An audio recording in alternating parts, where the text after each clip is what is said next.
The markets don't like the economic data that we got today, specifically surrounding the labor market. It's Thursday, February the 5th, and this is Markets with Megan.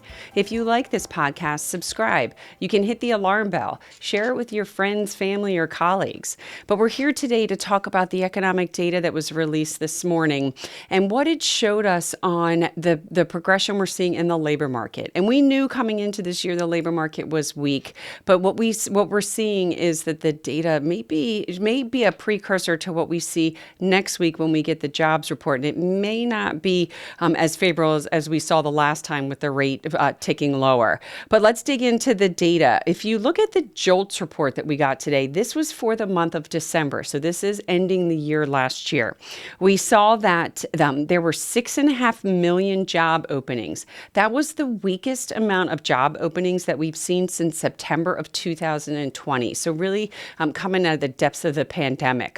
There are, at this time in the month of December, there were 7.5 million unemployed Americans. So when you look at that difference, this is the widest dispersion or the most amount of people that are unemployed compared to job openings that we've seen since March of 2021. So all of that COVID structural damage from the labor market has reversed itself now, and now we are seeing more people unemployed than job postings. But what we are seeing also is that people are holding on to their jobs longer. The quits rate, or those that are leaving their job voluntarily without having another job, that skyrocketed in the aftermath of the pandemic as people decided to, whether it's leave the labor force or quit their job in search of a new one, because there were so many good job prospects. But what we're seeing is that quits rate stayed unchanged at 2%. The historical average is 1.9. So we're getting back into some equilibrium here. These things should help ease some of the wage pressures that we had in the years after the pandemic. Now, some of the other things that we got information on today was the Challenger Gray and Christmas report.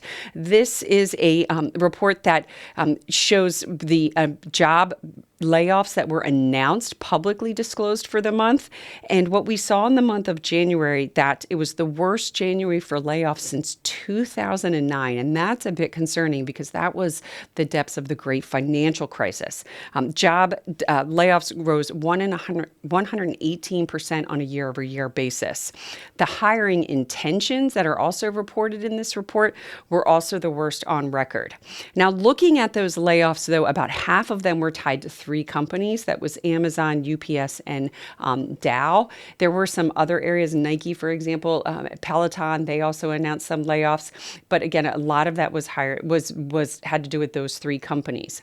Now, we also received the weekly jobless claims report, and that was for the week ending January 31st, and we saw that they jumped to an 8-week high. Now, again, concerning, especially since it piled on the top of two other disappointing jobs reports, but let's also keep in mind that there is the report of a lot of disruptions because of weather, that we have had some very extreme weather conditions across the United States, which may have impacted this report. That's all we have today. The markets definitely don't like this economic data. There's some other things going on in the market. We're seeing a sell-off again in Bitcoin, in the precious metals. This is impacting overall risk sentiment as well as these economic numbers. Thank you so much. And if you want a history of our podcast, you go to marketswithmegan.fm. Thank you.